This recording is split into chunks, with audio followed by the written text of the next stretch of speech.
5 hari berlalu, tapi mengapa belum ada penetapan tersangka penembak 3 polisi? Kita tanyakan ke Komisioner Kompolnas Hoirul Anam yang beberapa hari kemarin berada di Lampung mengawasi jalannya penyelidikan kasus penembakan polisi. Pak Anam, selamat petang. Selamat petang Mbak Cindy, apa kabar? Baik, Alhamdulillah. Pak Anam, anggota TNI sudah menyerahkan diri, sudah mengaku. Senpi sudah ditemukan, saksi sudah diperiksa. Tapi apa yang jadi kendala sampai belum ada tersangka penembakan sampai hari ini? Yang pertama, kasus ini sebenarnya sederhana kok, ya. Saksinya ada, buktinya ada, alat yang dipakai untuk membunuh juga ada, ya. Rekam jejak digital juga ada. Saya nggak tahu apa yang menjadi kendala, ya. Yang saya tahu malah ini dialihkan isu penembakan, jadi dialihkan isu soal peredaran duit. Nah, itu yang menurut saya itu hambatan. Ayolah kita fokus pada penembakan ini.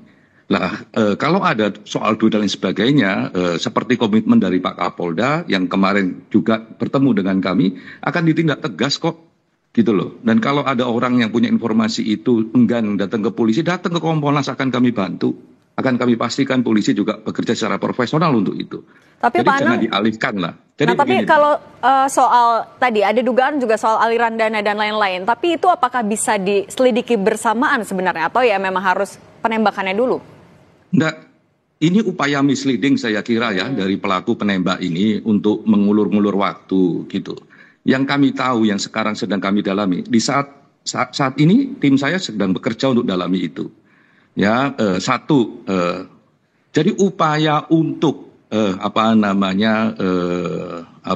korban ini Kapolsek ini untuk mengingatkan Peltu Lubis ya untuk menghentikan upaya sabung ayam ini sudah lama, bolak-balik diingetin sudah lama.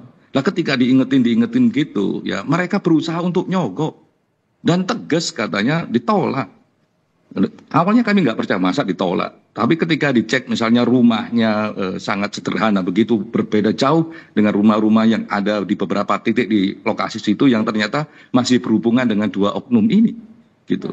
Nah, itu yang membuat kami miris gitu. Janganlah digiring-giring, ini ada 3 orang petugas negara meninggal ya. Nah, tapi dari beberapa hari di Lampung ini temuan dari Kompolnas artinya apa aja Pak Anam? Artinya kasus ini mudah ya kan.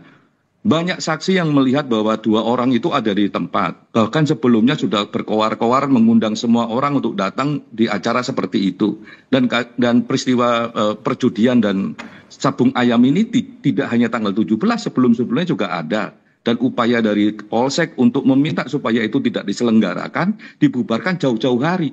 Jadi jangan di-framing juga. Ini yang paling penting di-framing, karena ini mau lebaran macam-macam, peningkatan setoran nggak ada. Wong ini sudah 3 bulan yang lalu juga diminta, 4 bulan yang lalu juga minta supaya bubar, tidak menyelenggarakan lagi.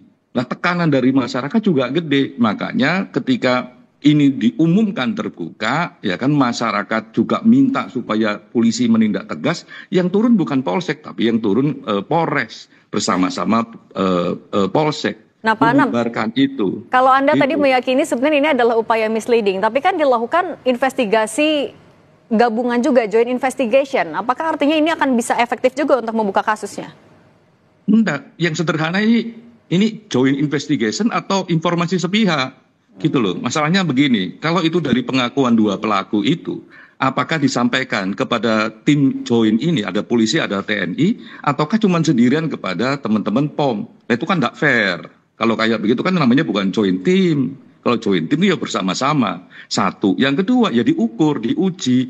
Kalau misalnya ngaku ngasih ini dan sebagainya, mana buktinya?